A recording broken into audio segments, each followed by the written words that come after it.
Hey guys, welcome back to another video. I have been back from Africa for over a month now, and in total I spent 3 months in Southern Africa. I started the adventure in Victoria Falls on the border of Zambia and Zimbabwe. Then I followed the river upstream to Choppies National Park. Here we saw the most amazing wildlife. Next we moved on to the Makgadikgadi salt pans in the center of Botswana. There once again we saw different landscapes and animals. From Botswana we went to Namibia, and after visiting Windhoek and Swakopmund, we went on an incredible adventure in the Namibian dunes. Then it was finally time to go back to my favorite city in the world, Cape Town. For 2 weeks I did unforgettable activities, and I'm sharing them all with you guys. If you don't want to miss out on any of the videos, then make sure you subscribe to my YouTube channel and hit the notification bell. I spent 2 months in South Africa. I already spent 3 months there doing my tourism internship, and I went back to that community, but I also spent about a month in Cape Town. And in this video, I will talk you guys through all of my recommendations for doing a similar trip. We will talk about when the best time is to go, what you need to bring, what you will need to enter these countries, the different ways of getting around, where to stay, where to eat, obviously, where to go out, what to do, what kind of data you can buy, and some other tips that you need to know before going there. Make sure to keep watching until the end to know exactly how much money you will need a day to backpack through Southern Africa. Let's start with the best time to travel there. You may or may not know that the seasons on the opposite side of the equator are different.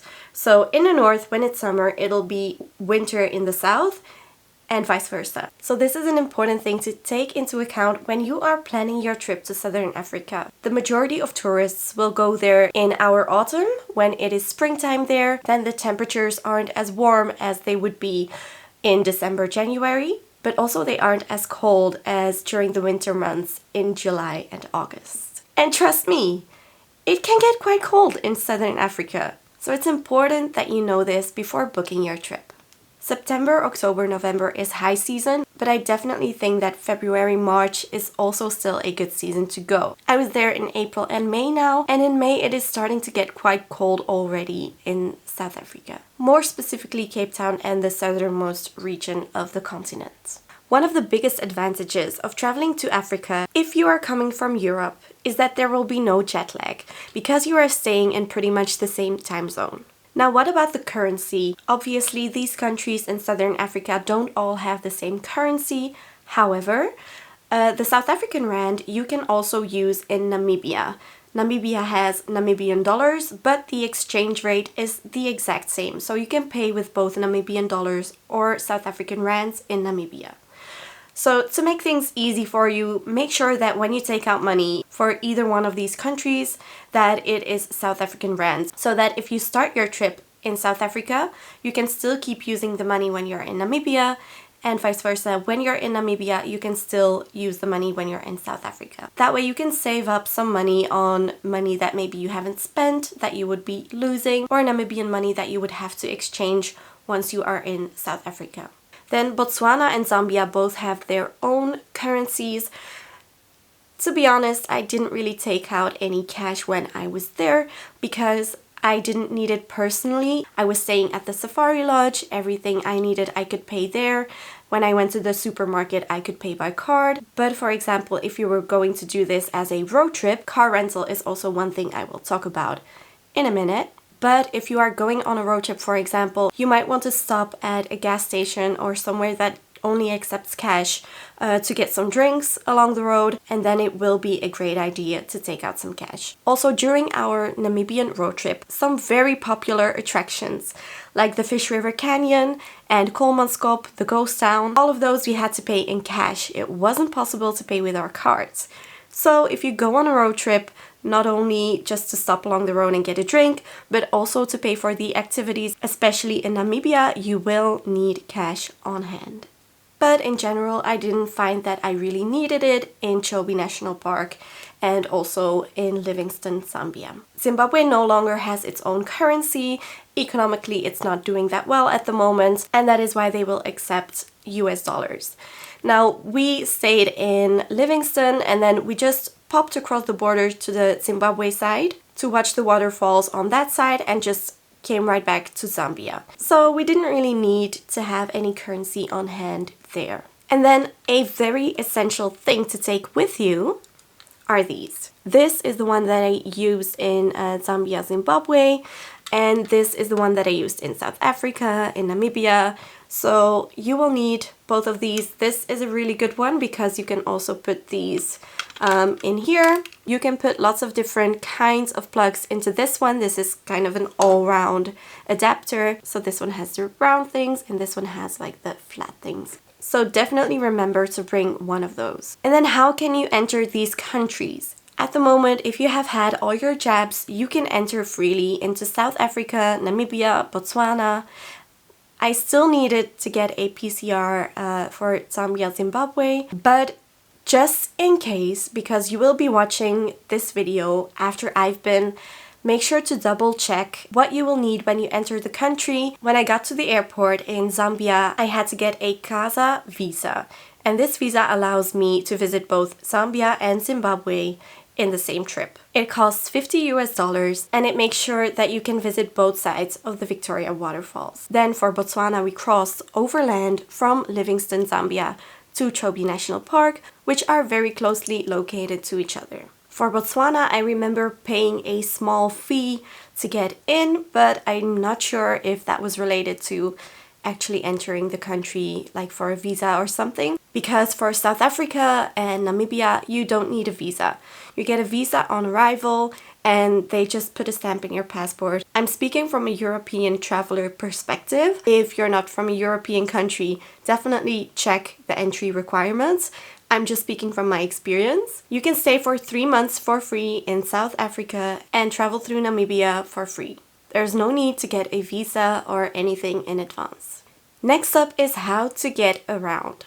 Let's start with the rental car. It was my very first rental car ever, and right away I put the bar quite high because in Southern Africa they drive on the left side of the road and I am used to driving on the right side of the road. After being in Southern Africa for 2 weeks, I thought, well, I'm used to being on the left side of the road now. I won't take the roundabout the wrong way. But something that someone then made me aware about is that the cars that you will be renting are also very different to the ones that we are used to. Instead of being on the left side of the car, the driver is on the right side of the car and the gear stick is on the left, and also your windshield wipers and your directional lights, they are also switched. So this I really didn't know before getting into it, but as soon as I wanted to show my direction I was going, the windshield wipers would go off. And this happened so many times throughout the road trip because I kept forgetting. So we had lots of laughs about that, but in general, I got used to it quite easily. We went with Europcar and I am definitely very satisfied with their service. We didn't have to pay any damages or anything. I was a good driver, but also the roads were terrible. We had so many dirt roads and it's a miracle that the car that we had, which was a Toyota Corolla, survived without a scratch. It was a miracle. I'm so proud of myself. So we didn't have to pay anything extra, and also it wasn't that expensive in general to rent the car. I think I paid about $200 for 5 days. But we were 3 people sharing the car. So renting a car, you really need to take those things into account. The driving on the left, the fact that the car is completely the opposite of what you might be used to, and that a lot of the roads are dirt roads. Other than that, Namibia is just a straight road for miles and miles and kilometers and kilometers. It's in kilometers actually. If you don't plan on going on a road trip, there are other options. For example, you could go with the long distance buses. It was a bit more difficult during the time that I did this because of the whole P. Diddy situation. It wasn't easy to travel in between countries with the bus, but it was possible to go from the capital of Namibia, Windhoek, to Cape Town. This was a 25-hour bus ride and we spent 2 hours at the border control, just going from one border post to the other, having all of our healthcare documents checked as well. And then they took all of the luggage outside of the bus, open it up and they had to look through everything, which was so annoying because it was quite late by then. And the fact that it takes you 2 hours to just cross a border, it was very tiring. But other than that, the bus ride was actually okay. These long distance bus rides cost me 62 euros for the 24-hour one. And then for the shorter ones, so that was 4 hours, it cost me anywhere from 17 euros to 35 one way. The buses are really comfortable though, and the views, the landscapes that you're passing through. If you don't care about your budget or the environment as much as I do, then it is possible to also take flights in between the destinations. I did have to take a couple of flights because, like I said, the bus connections weren't as good as they usually are. I flew with AirLink, and AirLink is a South African airline. And honestly, I've had the best experience flying with them. They even serve meals, like really nice meals, in a 1 hour and 30-minute flight. Highly recommend. Once you've reached Cape Town is a huge city. And the best way to get around, I wouldn't really recommend you to rent a car right then and there, but instead buy a ticket of the hop-on hop-off bus. I'm not a fan of these in other cities usually, but for the huge Cape Town area, it is a bargain. I made a complete video about my experience with the hop-on hop-off bus, and I will link it in the description below. It shows you all the places you can go, the cost of it, and I just take you along with me and some girls from the hostel to explore the region. Let's get into where to stay. I'm a backpacker, so I prefer to stay in hostels. In Cape Town, the best hostel I stayed at was Never at Home. Let's quickly go back there to see what I thought about the hostel and what it looks like. The hostel is really nice. It has a kitchen, which the previous hostel didn't have. Also a communal bar and area, and it's just so much better. The rooms are super clean. The cleaning ladies come and make the bed every single day. And I love the Greenpoint area. This is what a 4-person dorm room at Never at Home looks like. There are 2 bunk beds and underneath you have the storage. And honestly, it is such a huge storage compartment.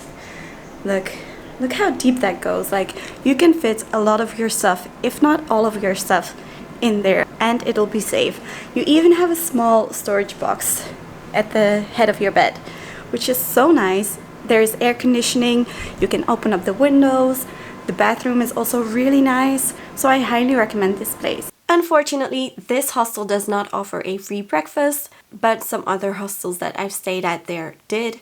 I've also stayed at Ashanti Lodge Gardens, which is really close to Table Mountain, but pretty far away from the city center. I also stayed at 91 Loop Hostel, and this one is right in the city center, but I wouldn't say that this is the safest place to stay for solo female travelers. This area just is not the safest. In Windhoek, the capital of Namibia, I stayed at Chameleon Backpackers, and this was so lovely. I arrived there, I had booked a dorm room, but they upgraded me for free to a single room, and I really love this place. It's not like a usual hostel. There are lots of travelers from different ages and different countries, because aside of dorm rooms, they also have other rooms that are budget friendly. So even if you don't want to stay in a dorm room, this is a really good option. And this hostel is from the same company that I did the Sossusvlei tour with. I will also link the video about that tour in the description below. I will link every single video that I'm talking about.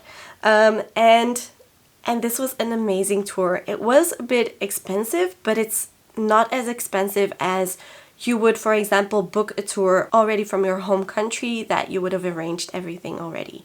In fact, if you look at it that way, it's really good value for money. Then next up, I stayed at the Salty Jackal Hostel in Swakopmund, and I really loved this hostel. It was one big house, and the different rooms in the house were turned into bedrooms, dorm rooms, and it was such a homey atmosphere. These 2 hostels in Namibia did include breakfast, and a really great one actually, included in the price. Just really loved these hostels in Namibia. The average price of a night in a hostel dorm room is about 15 euros a night. Some include breakfast, others don't, but in general, they are really good value for money. When it came to Botswana and Zambia, I didn't stay at hostels because this was part of a trip that was organized by my employer, so I didn't get to choose where I was staying. I was also traveling with 2 other people to keep the costs low. So in Botswana, I stayed at Chobe Safari Lodge, and I also did the excursions in the Chobe National Park from there. It is more expensive, but it also includes your food.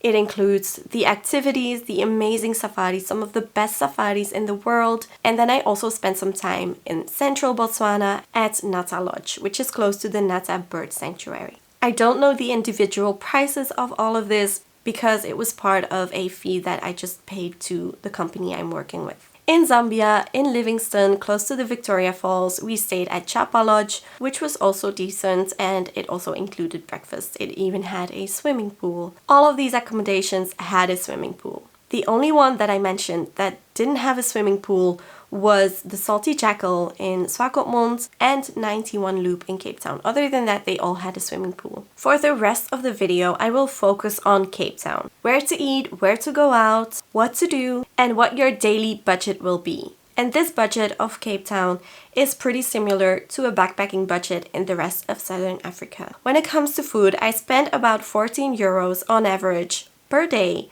on food. But let's start with the best restaurants. I've mentioned it before, Jason's Bakery is my go-to in Cape Town.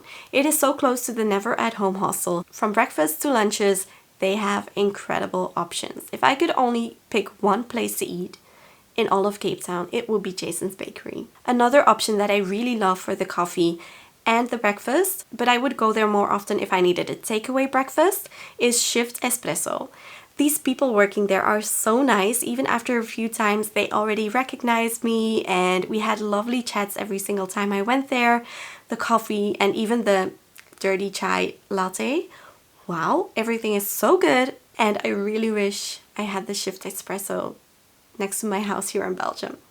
No, honestly, they really made me feel like a local, which if you've known me for longer is all I've ever wanted to be, was a local in Cape Town.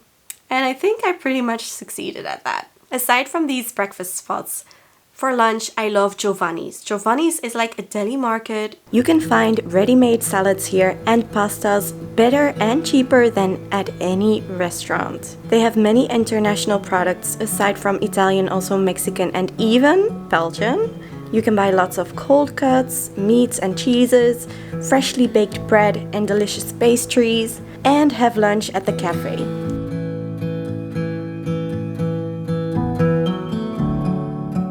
Obviously, this top 3 is located in Greenpoint, very close to the hostel, but in Sea Point I liked Mojo Market. It's kind of an indoor food market and you can get lots of different kinds of food. I went there a couple of times and I went to the Greek place, which is so fucking delicious. More in the city center of the city, you can find Clarke's Dining Room. I really enjoyed going there as well, and it is close to the 91 Loop hostel. The V&A Waterfront is a really big mall, and there you have lots of restaurants. There is also the V&A Food Market that you can go to, so you can find really good options for food there as well. And then obviously you have the food markets that are only on the weekends in Woodstock, and also the Oranjezicht Farmers Market that is close to the V&A Waterfront. I went there not only on the Saturday but also on the Sunday. You can find so much good food there, and we would usually just go there for brunch. Just go and have breakfast first and then stay for lunch as well. And just have all of these little bits like a samosa here, a baoban there. I would buy 4 or 5 different things and I would still only have spent 15 euros on average. So I would say that that is my favorite weekend activity. An average meal in a restaurant will cost you about 10 euros, and then you can eat something small during the day, like for lunch or anything, that will only cost you 4 or 5. You can, for example, just go to the supermarket that is right next door of the Never Have I Home hostel. Supermarkets that you will come across in Southern Africa are Choppies, Spar, Shoprite. You can really save money on great food. And if I say great food, I mean amazing food. The amount of amazing food in Cape Town is insane. And at the hostel, you would even get a burger and fries for only 3 euros, 3.50. It's insane. The food was so good and the drinks are very inexpensive as well. I would have a glass of wine for €1.80. And if I'm saying a glass of wine, I mean a glass of wine. And even like the long drinks, there's a happy hour every single day. And it is just the perfect place to have your pre-drinks. It closes at 10, so you have your pre-drinks at the hostel, socialize with all the people there. And then my favorite places to go after were in number 1, the Village Idiot. You will need to be over 21 for the ones that I'm mentioning now, but the Village Idiot was really my favorite. Another one I went to was Jagger Lounge, which was really cozy and had a great vibe. At the Moveable Feast, it seemed like everyone was a model. So many beautiful people there, and just, yeah, a really nice atmosphere, nice setting as well. And then some cafes that you can go to on Clove Street are Yours Truly and Blondies. Like I said, the drinks are quite inexpensive, so for a night out I would spend about 15 euros. When it comes to the excursions that you can do, I have made a lot of separate videos about this already, but in specific I made one video in which I have tried all of the activities that are possible in Cape Town, and I rank them all and tell you about what they cost and what I thought about them. Some things may not be worth the money as much as others, so definitely check out that video. I will actually put a card up here because I think this is one of the most important videos to have a look at. Obviously the beaches are for free, which is amazing. And when you are in Southern Africa, you might want to buy some data or a local SIM card. In Namibia, for data for 2 weeks, I spent 8.5 euros more or less. And in South Africa, first I paid 18 euros just to get the SIM card and get everything installed, and also to have the data for a month. And the next month I renewed my data for 9 euros only. So data is not expensive at all in Southern Africa. And this brings my total daily budget to 50 euros a day for accommodation, food, activities, transportation, your data. Is a really nice backpacking budget. Alright, that is it guys, all of my recommendations for traveling Southern Africa. I hope you liked it, and if you did, make sure to give it a thumbs up. I will probably go back to Africa soon, so if you don't want to miss out on any of that or my European adventures that I am starting tomorrow, then make sure to subscribe. I will also be making some backpacking videos and guides about Southeast Asia at the end of the year. So hopefully you'll be subscribing, and I will see you in the next one. Bye!